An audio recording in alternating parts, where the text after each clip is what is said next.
You ever wonder what it would feel like to invite danger into your home without even knowing it? Imagine this. You're a high-ranking diplomat in Vienna during the height of the Cold War, and you need someone to watch your children while you attend endless receptions and classified briefings. You interview candidates. You check references. You hire a sweet, patient young woman from East Germany who loves children and speaks perfect English. She reads bedtime stories to your daughter. She helps your son with his homework. She becomes part of your family. And then one morning, 20 years later, you open a declassified KGB file and discover that the woman who tucked your children into bed every night was actually a trained intelligence courier who used your home as a dead-drop location for some of the most sensitive intelligence to pass through Central Europe during the 1970s. That cold feeling running down your spine right now?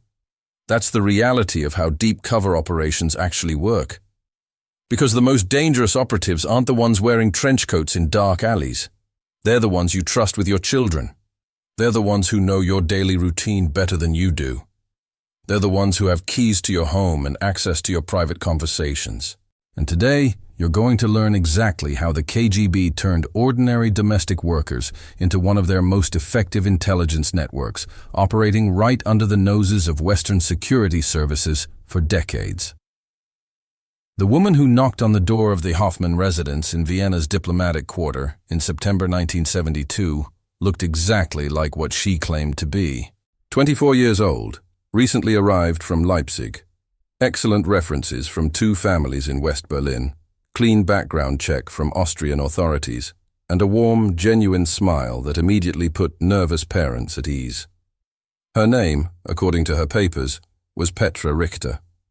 She had grown up in a small town near the East German border, studied early childhood education, and was looking for work in the West where opportunities were better.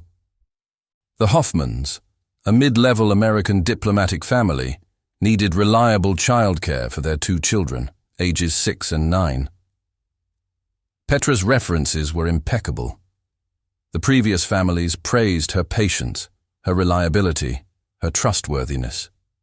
What they didn't know, what they couldn't have known, was that every word of Petra Richter's background was a carefully constructed legend created by Department S of the KGB's first chief directorate. Her real name was Katerina Volkov. She had been born not in Leipzig, but in Leningrad in 1948. She had never studied childhood education at any university. Instead, she had been recruited at age 19 from the Leningrad State University's foreign language program, where her natural talent for languages and her unremarkable appearance had caught the attention of a KGB talent spotter. For 3 years, she had trained at a facility outside Moscow that Western intelligence services would later identify as School 101, where the KGB prepared what they called illegals, deep cover operatives who would live entire false lives in Western countries. But Katerina wasn't being trained as a traditional spy. She was being prepared for something far more subtle and far more effective. She was being trained as a courier, a human connection point in the vast intelligence network that the KGB had built across Western Europe. Her role wasn't to steal secrets herself. Her role was to be so thoroughly unremarkable, so completely trusted, so perfectly invisible that she could move sensitive materials between operatives without ever attracting the slightest suspicion. And the perfect cover for a young woman who needed to be in diplomatic neighborhoods, who needed access to secure buildings, who needed a legitimate reason to travel between cities and maintain irregular hours. A babysitter, someone who worked in homes where classified conversations happened, someone who had legitimate reasons to be in secure neighborhoods at odd hours, someone whose comings and goings were so routine that they became part of the background noise of diplomatic life. Someone who was so trusted that no one ever questioned her presence. The KGB had identified this vulnerability in Western security protocols years earlier. Domestic workers, especially those caring for children, underwent background checks. But once they were cleared and established in a household, they became effectively invisible to security services. They were part of the family. They were trusted. And that trust was exactly what the KGB needed to build their courier network. Katerina had been selected not because she was exceptional, but because she was perfectly ordinary. 5'4", brown hair, unremarkable features, no distinguishing characteristics. In any crowd, she would disappear. In any photograph, she would be overlooked. She had the kind of face that people forgot 5 minutes after meeting her. And that forgettability was her greatest asset. During her training, she had learned not just the technical skills of courier work, the dead drops, the recognition signals, the emergency protocols, but also the psychological techniques that would make her indispensable to the families she worked for. She learned how children in diplomatic families craved stability in their chaotic, constantly moving lives. She learned how to become the one constant in a child's life, the person they trusted more than anyone. She learned how to read the stress patterns of diplomatic marriages, how to make herself invaluable by anticipating needs before they were expressed. She learned how to be so good at her job that families would fight to keep her when they were transferred, would recommend her enthusiastically to incoming diplomats, would trust her with house keys and alarm codes and the intimate details of their daily lives. By the time she knocked on the Hoffman's door in Vienna, she wasn't pretending to be Petra Richter. She was Petra Richter. The legend had become her reality, and that's what made her so dangerous. The operation that would later be designated by KGB records as Residency Vienna Protocol 7 didn't begin with dramatic authorization meetings or urgent intelligence priorities. It began with a bureaucratic memo circulated through the First Chief Directorate in January 1972, identifying Vienna as a critical gap in the KGB's European courier network. The city was a crossroads of Cold War intelligence activity, neutral territory where East and West conducted their shadow war through proxies and intermediaries. Soviet illegals operating in Western Europe needed secure ways to pass information back to Moscow Center without using embassy channels that were under constant surveillance by Western counterintelligence. The existing courier system relied on what intelligence services call brush passes, brief physical contacts in public spaces where materials are exchanged in seconds. But these techniques, while effective, carried inherent risks.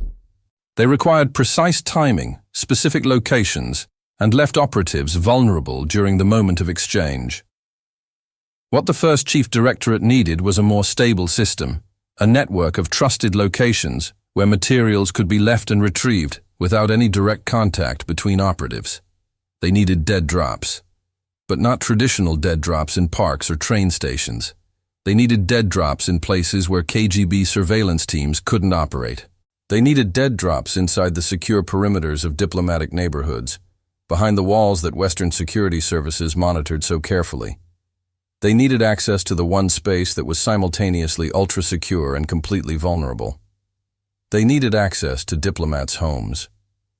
The plan that emerged from that January memo was elegant in its simplicity. Instead of trying to penetrate diplomatic security from the outside, they would be invited inside. They would place trained operatives in positions of trust within diplomatic households, positions that required background checks but offered minimal ongoing security scrutiny. Positions like domestic workers, positions like babysitters. By March 1972, Department S had identified 12 potential candidates for what they were now calling the Domestic Network Program. All were young women between 20 and 26 years old.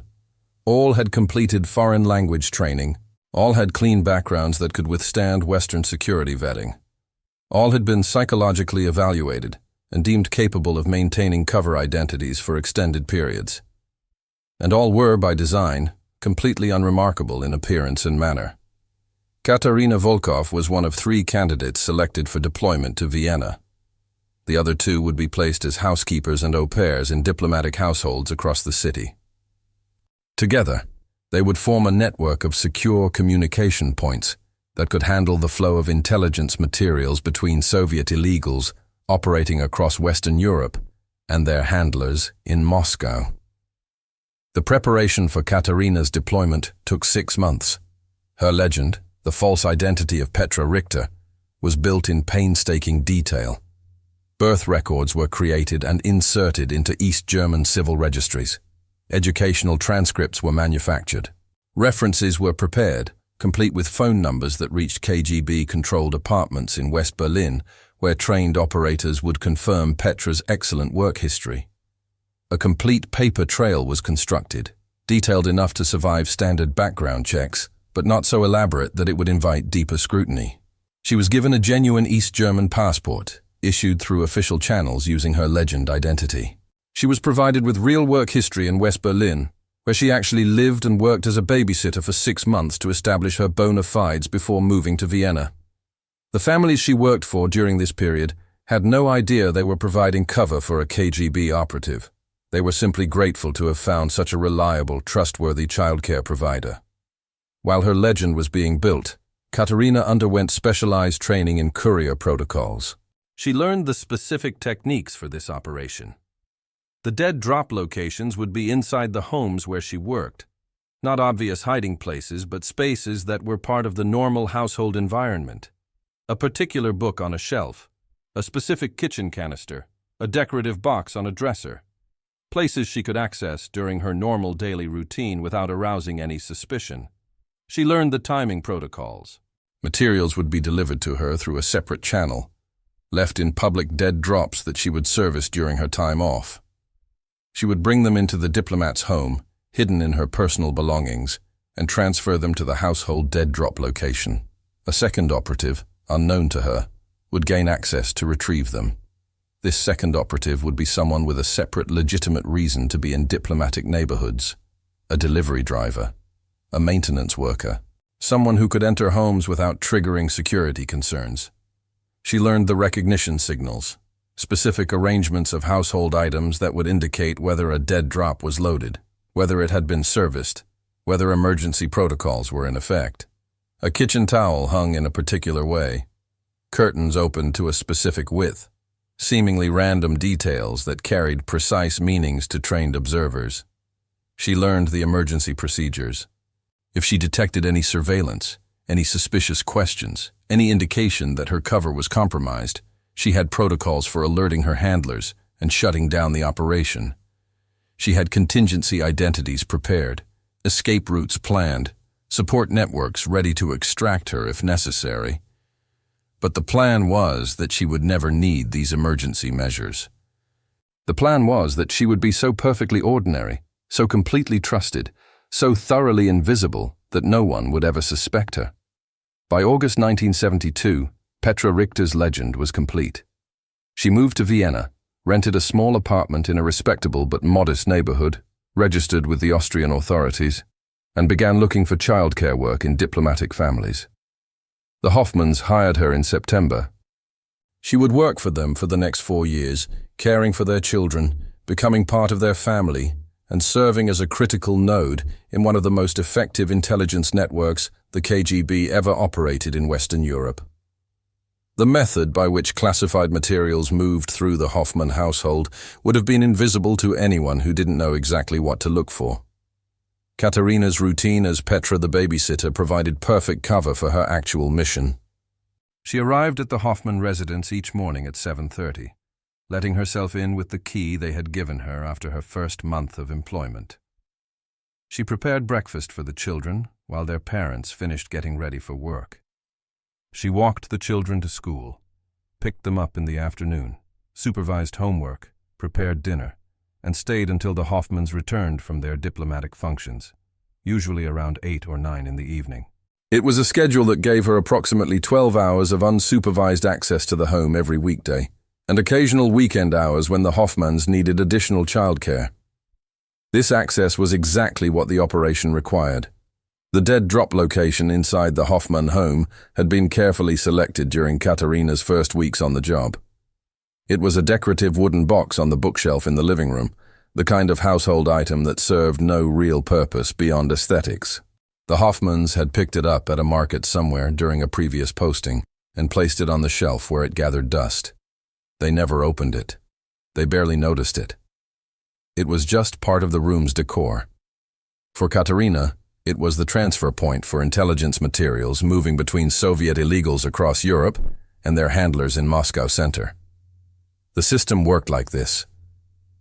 On her days off, Katerina would visit various locations around Vienna. A particular bench in the Stadtpark, a specific telephone booth near the Westbahnhof, a cafe table in the Naschmarkt. These were public dead drop locations where materials were left for her by operatives she never met, and whose identities she didn't know. The items were always small, designed to be easily concealed and transported. Microfilm containers, no larger than a pencil eraser. Thin documents that could be folded and hidden in the lining of a purse. Occasionally, small objects that appeared completely innocent, but contained hidden compartments. She would collect these materials during what appeared to be completely normal activities. Shopping, meeting friends, running errands. She developed a social life in Vienna, made friends with other young women working in the city, dated occasionally, created the appearance of a completely ordinary life. Any surveillance would have seen nothing suspicious. Just a young woman enjoying her time off in a beautiful city. She would bring the materials back to her apartment, where she would prepare them for the next stage of transfer. This usually meant nothing more than ensuring they were securely concealed in items she would normally carry to work. A book with a hollowed-out section, a makeup compact with a false bottom, a thermos with a hidden compartment in the base. Items that would survive a casual inspection, but required disassembly to reveal their true contents. The next morning, she would bring these items to the Hoffman home as part of her normal routine. A book she was reading, her lunch in a thermos, her makeup bag. Nothing unusual, nothing that would attract attention. During the day, while the children were at school and she was alone in the house, she would transfer the intelligence materials from their concealment in her personal items to the wooden box on the bookshelf. The transfer took seconds. Open the box, place the item inside, close the box, walk away. The entire action looked like simple dusting or straightening if anyone had been watching, which they never were. The recognition signal that indicated the dead drop was loaded was equally simple. When Katerina had placed materials in the box, she would adjust the living room curtains to a specific position, leaving them open exactly 12 inches as measured from the center overlap. This signal was visible from the street, but appeared completely random to anyone not trained to recognize it. The operative responsible for retrieving the materials was a maintenance worker employed by a company that serviced heating systems in diplomatic residences. His name, according to his work identification, was Franz Weber, though like Petra Richter, this was a legend identity. He had legitimate access to diplomatic homes for routine maintenance and repairs, access that was approved by Austrian security services and accepted by diplomatic families as part of living in Vienna. Once or twice a month, Franz would be scheduled for routine maintenance at the Hoffman residence. These appointments were real. The heating system actually needed regular service. But they also provided him with the opportunity to access the living room dead drop. While performing his maintenance work, he would check for the curtain signal. If the dead drop was loaded, he would find a reason to enter the living room, retrieve the materials from the wooden box, and conceal them in his tool bag among the legitimate maintenance equipment. The entire process took less than 30 seconds and looked completely innocent. Just a maintenance worker moving through a house doing his job. He would reset the curtain signal to indicate the dead drop had been serviced, complete his maintenance work, and leave. The materials would then move through additional transfer points until they reached the Soviet embassy, where they would be processed and transmitted to Moscow Center through secure channels. Neither Katerina nor Franz knew the identities of the illegals who were sourcing the intelligence. Neither knew what information was being passed through their dead drop. This compartmentalization was a fundamental security principle. If either operative was compromised, they could only reveal their own role and the specific transfer points they knew about. They couldn't identify the sources or the ultimate recipients of the intelligence. The system operated for 4 years with perfect success. Dozens of intelligence packages passed through the Hoffman home during that time. Microfilm documents from NATO facilities, reports from Soviet illegals embedded in Western European governments, technical specifications from defense contractors, financial intelligence from banking sources, all of it moving through a dead drop hidden in plain sight, inside a diplomatic residence under the noses of Western security services. The Hoffmans never suspected. Their children loved Petra. They trusted her completely. They gave her raises and bonuses. They recommended her to other diplomatic families when friends asked about childcare. They had no idea that their home was serving as a transfer point in a Soviet intelligence network. The system would have continued operating indefinitely, if not for a development that no one at Moscow Center had anticipated. In early 1976, Franz Weber, the maintenance worker who serviced the dead drops, began experiencing chest pains during a routine service call at a French diplomatic residence. He was taken to hospital where doctors diagnosed him with a serious cardiac condition that would require extended treatment and recovery. He was immediately pulled from field operations, and the KGB residency in Vienna had to scramble to find a replacement operative who could take over his dead drop servicing responsibilities. This disruption in the routine was exactly the kind of operational change that increased risk. The new operative, while properly trained and equipped with appropriate cover credentials, didn't have the established pattern of legitimate service calls that Franz had built up over several years. Security services in diplomatic neighborhoods pay attention to changes in service providers. Not actively suspicious attention, but the kind of passive awareness that can become active investigation if other indicators appear.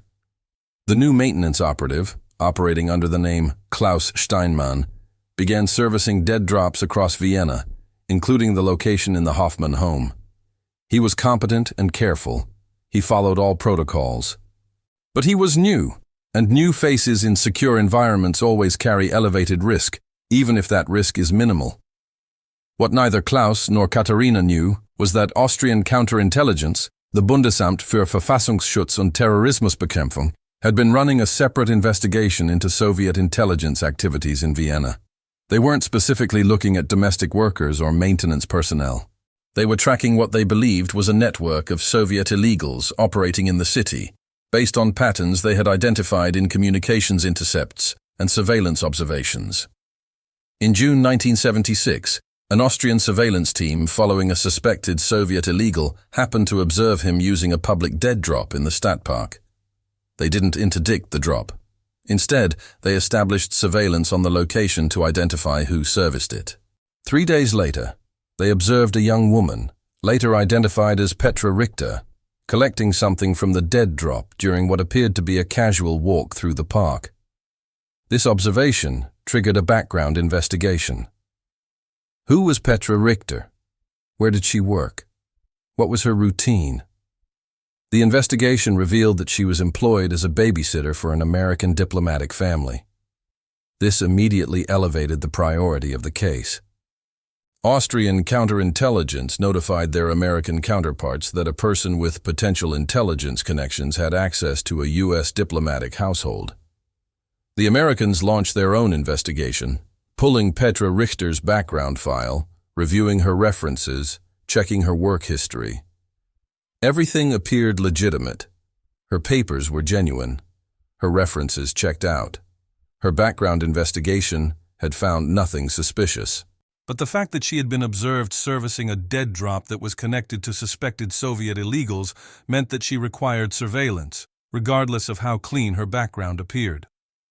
In August 1976, American security officers established discreet surveillance on Katharina, though they still knew her only as Petra Richter. They didn't alert the Hoffmann family. They didn't change her access or responsibilities. They simply watched, looking for any indication of intelligence activities. What they observed was a completely ordinary young woman living a completely ordinary life.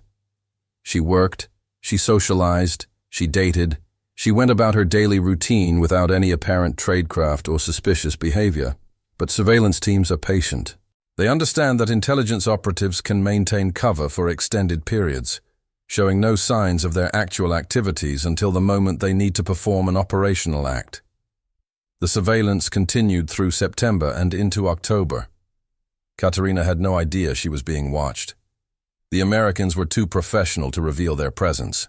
They used rotating teams, varied their methods, and maintained what intelligence services call light surveillance, observation that was thorough but not so intensive that the target would detect it. In late October, surveillance teams observed Klaus Steinmann arriving at the Hoffmann residence for a scheduled maintenance call. This wasn't unusual. Service calls at diplomatic residences happened regularly. But when surveillance officers cross-referenced Steinman's identity and work history, they found something interesting. He had only been working in Vienna for 4 months. His predecessor in the same maintenance company had been employed for years and had established relationships with numerous diplomatic households. Why the change? Why had a long-term, trusted maintenance provider suddenly been replaced? A background check on Steinman revealed that his credentials were legitimate, his work history was clean, and there was no obvious reason for suspicion. But the timing was interesting. A babysitter who had been observed servicing a dead drop was working in a home that was regularly visited by a maintenance worker who had recently taken over from a long-established provider. Individually, these facts meant nothing. Together, they formed a pattern worth investigating. American counterintelligence decided to take a more active approach. In November 1976, they installed covert surveillance equipment inside the Hoffman residence, hidden in what appeared to be routine updates to the home's communication systems. The family was told the upgrades were standard security improvements. They had no idea their home was now under continuous electronic surveillance. The cameras and microphones were positioned to cover the main living areas, including the living room where the decorative wooden box sat on its shelf, unnoticed and forgotten. For 3 weeks, the surveillance revealed nothing unusual. Petra Richter performed her job exactly as expected. She cared for the children, managed the household, and showed no signs of intelligence activities. Klaus Steinman made a scheduled maintenance visit in early November, performed routine work on the heating system, and left. Nothing appeared suspicious on the surveillance footage. But American intelligence officers reviewing the recordings noticed something subtle in the footage from Steinman's visit. While working in the basement on the heating system, he had asked to use the bathroom. Standard request, completely reasonable. He was directed to the guest bathroom on the first floor. The surveillance footage showed him walking upstairs, entering the bathroom, and emerging 2 minutes later. But in reviewing the footage frame by frame, analysts noticed that on his way back to the basement, he had briefly entered the living room, approached the bookshelf, and appeared to adjust something on one of the shelves. The action took less than 5 seconds. It could have been innocent. Perhaps he was straightening something he had brushed against. But combined with all the other data points, his interest in the curtains, the specific bookshelf he approached, the wooden box his hand briefly touched, it was enough to warrant further investigation. American counterintelligence decided to examine the wooden box. They waited until the Hoffman family was away on a weekend trip, then entered the residence and carefully inspected the box.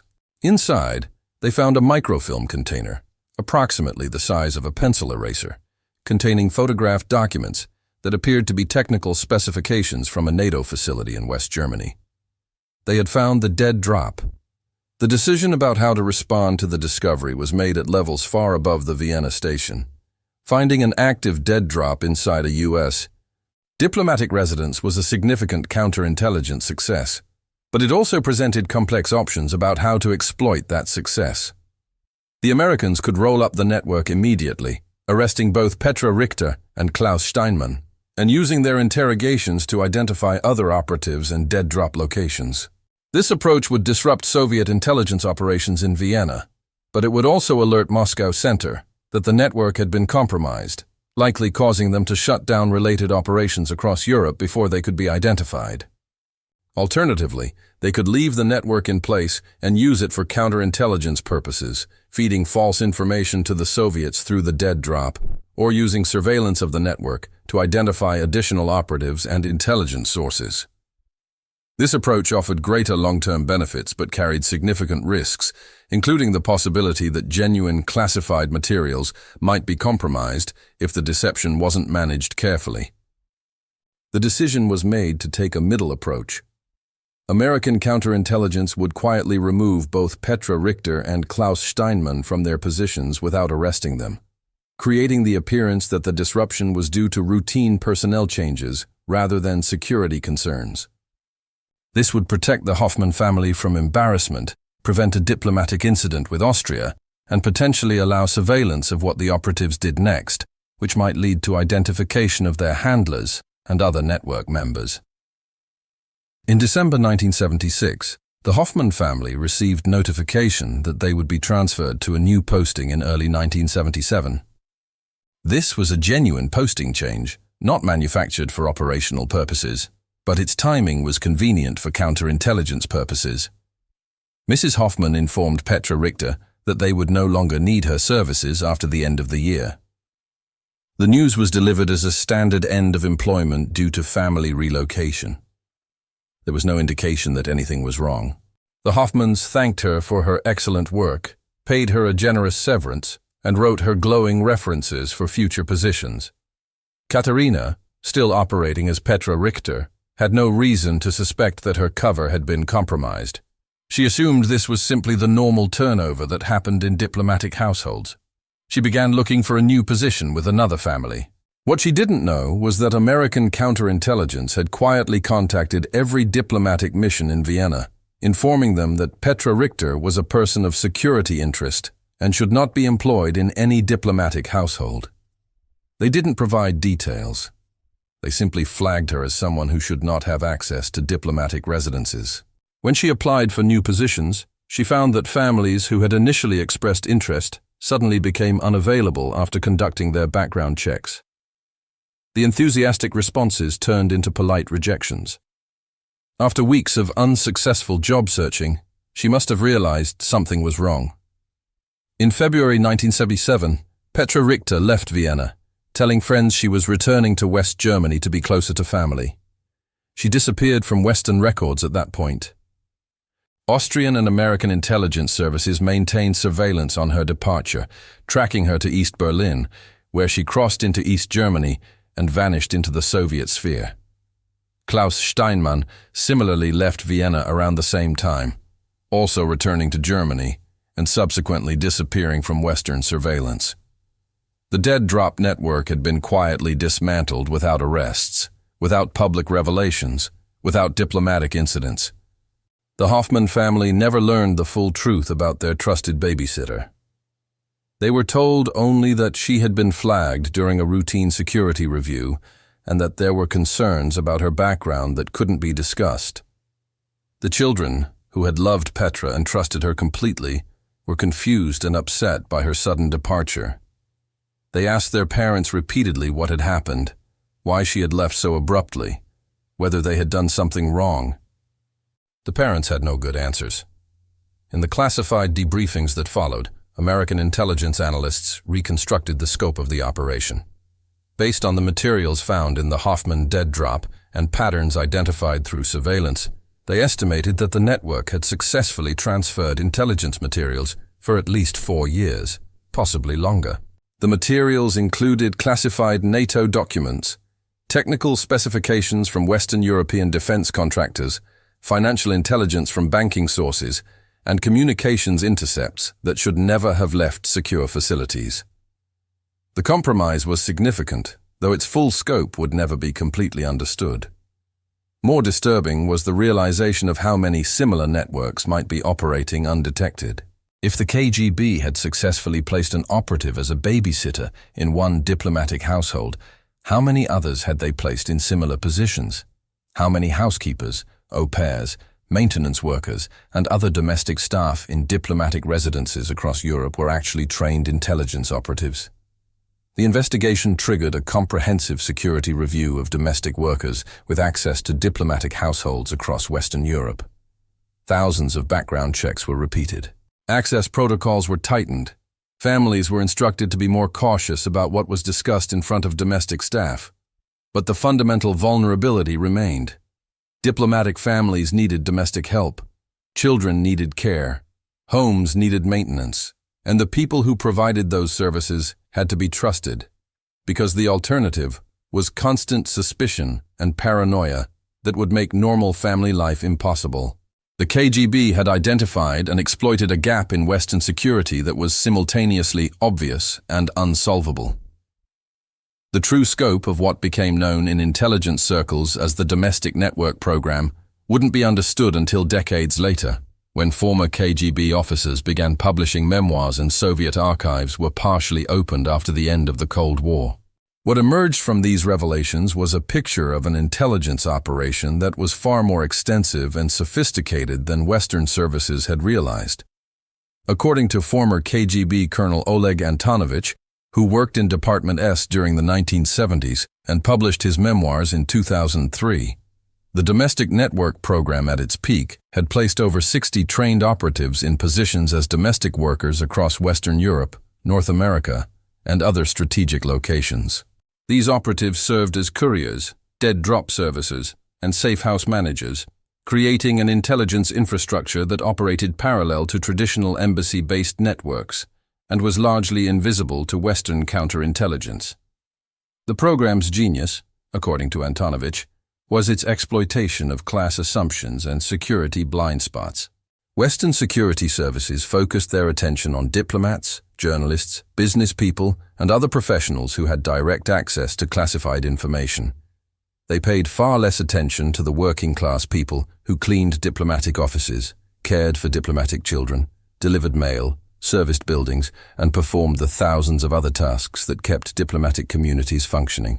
These workers were background characters in the Cold War drama, and that invisibility made them perfect intelligence operatives. Katerina Volkov, the woman who had worked as Petra Richter, was mentioned briefly in Antonovich's memoir as an example of the program's effectiveness. He described her as a model operative who had maintained her cover perfectly for 4 years and had only been compromised due to an unrelated security failure in another part of the network. According to Antonovich, she had successfully retired from field operations after leaving Vienna, returned to the Soviet Union, and worked for years as a training instructor, teaching new generations of illegals the tradecraft she had perfected during her time as a babysitter. What happened to the Hoffman family after they left Vienna is less clear, though some details can be pieced together from available sources. Mr. Hoffman continued his diplomatic career, serving in various postings around the world before retiring in the 1990s. In interviews he gave late in life, he never discussed the Petra Richter case directly, but he did speak about the psychological impact of learning that someone his family had trusted had been a foreign intelligence operative. The betrayal wasn't just professional, it was deeply personal. His children had loved Petra. They had shared their secrets with her, their fears, their dreams. She had been there for them during difficult times, had comforted them when they were sad, had celebrated with them when they were happy. Learning that this relationship, which felt so real and meaningful, had been completely false from the beginning, was traumatic in ways that extended far beyond national security concerns. The Hoffman children, now adults, have never spoken publicly about their experiences. One can only imagine the complexity of emotions involved. How do you process the realization that someone you loved as a child, someone you trusted completely, was actually a trained intelligence operative using you and your family for espionage purposes? How do you reconcile the genuine care and affection you remember receiving with the knowledge that it was all part of an intelligence operation? These aren't questions with easy answers. The broader implications of the domestic network program continue to resonate in intelligence circles today. The operation demonstrated several uncomfortable truths about the nature of deep cover intelligence work and the vulnerabilities inherent in modern security systems. First, it showed that the most effective intelligence operatives aren't the ones who look or act like spies. They're the ones who become so thoroughly integrated into normal society that they cease to appear threatening. Katerina Volkov succeeded not because she was a master of dramatic tradecraft, but because she was genuinely good at being a babysitter. The skills that made her an effective intelligence operative were the same skills that made her valuable to the families she worked for. She was patient, reliable, trustworthy, and good with children. The fact that she was also a trained KGB courier was almost incidental to her daily performance. Second, the operation exposed the tension between security and normal life that exists in diplomatic communities. In theory, diplomats and their families could protect themselves by refusing to allow any outsiders into their homes, handling all domestic tasks themselves, and maintaining constant vigilance against potential threats. In practice, this level of security would make normal family life impossible. Children need care, homes need maintenance, families need support. The choice isn't between security and vulnerability, It's between different kinds of vulnerability and different levels of acceptable risk. Third, the operation revealed how intelligence services exploit the invisible labor that keeps societies functioning. The people who clean offices, care for children, deliver packages, and service infrastructure are essential to modern life. But they're often overlooked precisely because they're so essential. They're part of the background. And that invisibility creates opportunities for intelligence operations that are difficult to counter without fundamentally changing how societies organize domestic and service work. The case also raises ethical questions that don't have clear answers. Katerina Volkov spent 4 years of her life caring for children who trusted her. By all accounts, she was good at her job. The children were well cared for. They were happy. They felt loved. Does the fact that she was simultaneously serving as an intelligence courier negate the genuine care she provided? If someone performs an act of kindness for ulterior motives, does that make the kindness false? These philosophical questions might seem abstract, but they're central to understanding how deep cover operations actually work. Intelligence services don't just need operatives who can lie effectively. They need operatives who can live their lies so completely that the distinction between truth and deception becomes blurred, even for the operative themselves. Katerina had to be a good babysitter to be an effective intelligence operative. The two roles were inseparable. Perhaps the most disturbing aspect of the domestic network program is how easily it could be replicated today. The vulnerabilities it exploited haven't been resolved. Diplomatic families still need domestic help. Background checks are more sophisticated now, but they still rely on documents and references that can be forged by skilled intelligence services. The basic human need to trust the people who care for our children, who enter our homes, who become part of our daily lives, that need hasn't changed, and intelligence services around the world understand that this need creates opportunities. Modern operations might use different cover stories and different technologies, but the fundamental approach remains viable. Trust is necessary for society to function, and wherever trust exists, there's potential for exploitation. This isn't paranoia, it's simply the reality of how intelligence operations work. The line between legitimate suspicion and destructive paranoia is difficult to navigate. Not every babysitter is a spy. Not every maintenance worker is an intelligence operative. The vast majority of domestic workers are exactly what they appear to be. People trying to make a living by providing valuable services, but some aren't. And the challenge for security services is identifying the tiny percentage of exceptions without creating an atmosphere of universal suspicion that would make normal life impossible. Stop for a second. I need to ask you something that maybe nobody has ever asked before. Have you ever felt that deep unease, that sense that the world operates on levels we're not supposed to see? Like there are truths about power and control that most people never question because questioning them feels almost dangerous?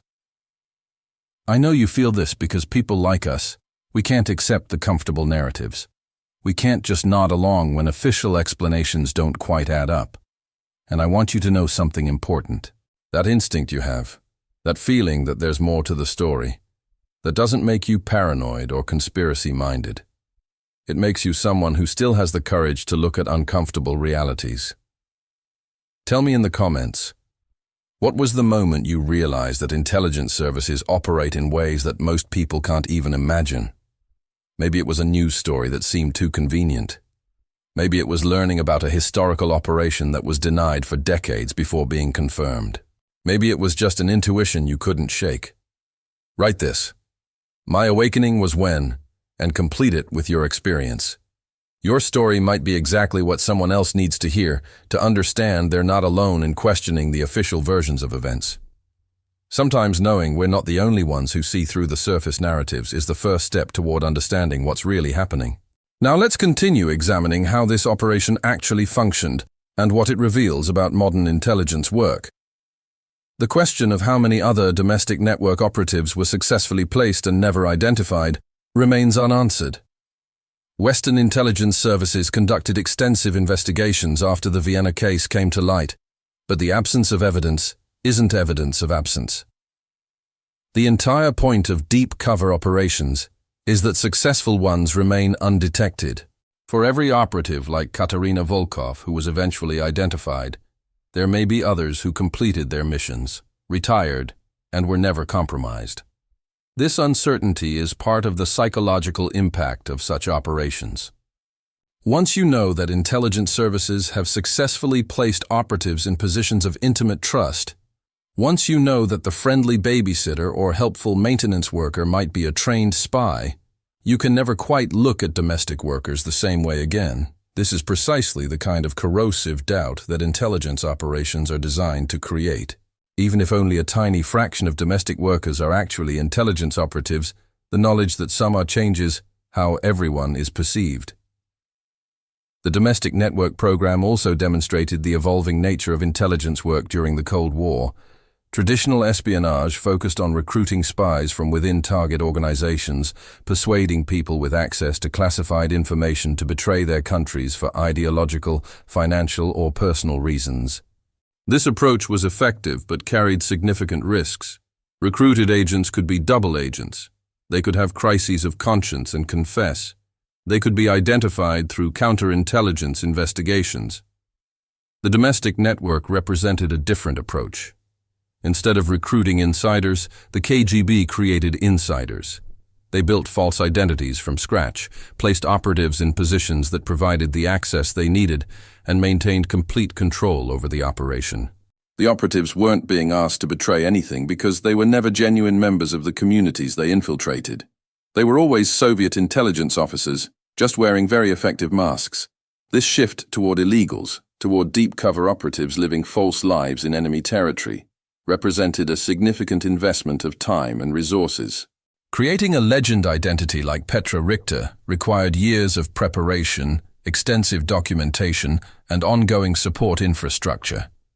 Maintaining an operative in the field required constant attention to ensure their cover remained intact. The payoff was an intelligence capability that was far more resilient than traditional recruitment operations. The program's effectiveness was proven not just by its intelligence collection success, but by how long it remained undetected.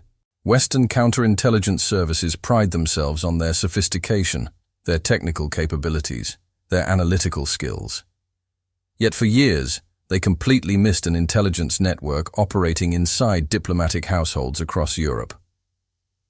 The operatives weren't invisible because they used sophisticated technical tradecraft. They were invisible because they were so thoroughly ordinary that no one thought to look at them. In the years since the Cold War ended, there have been periodic revelations about other aspects of the domestic network program.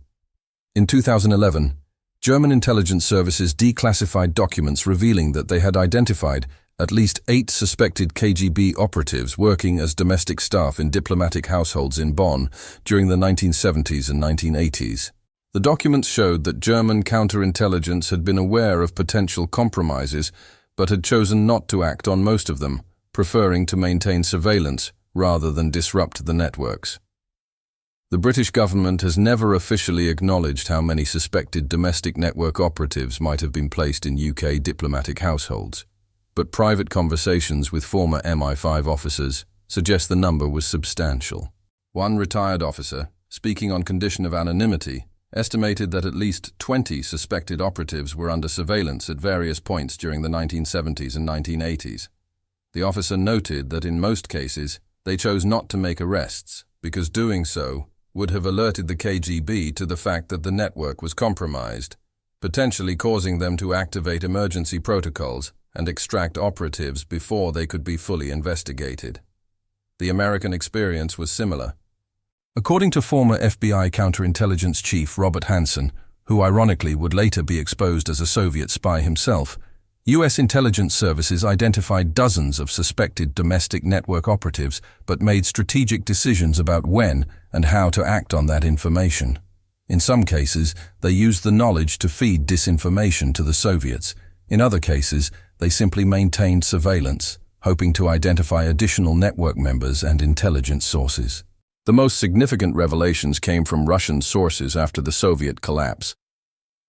In a 2008 interview published in a Russian intelligence journal, former KGB General Vladimir Kryuchkov, who had overseen Department S during the 1970s, confirmed that the domestic network program had been one of the KGB's most successful operations. He claimed that at its height, the program had placed operatives in over 50 countries worldwide, with concentrations in Western Europe, North America, and key Asian locations. According to Kryuchkov, the program collected valuable intelligence on NATO military planning, Western European political intentions, American diplomatic strategies, and numerous other topics that would have been difficult to access through traditional intelligence methods. He described the program as a force multiplier that extended the reach of Soviet intelligence far beyond what embassy-based operations could achieve. More controversially, Kryuchkov suggested that some domestic network operatives remained in place even after the Soviet Union collapsed, continuing to work for Russian intelligence services under new management. He didn't provide specifics, and Western intelligence services have never been able to confirm or deny this claim.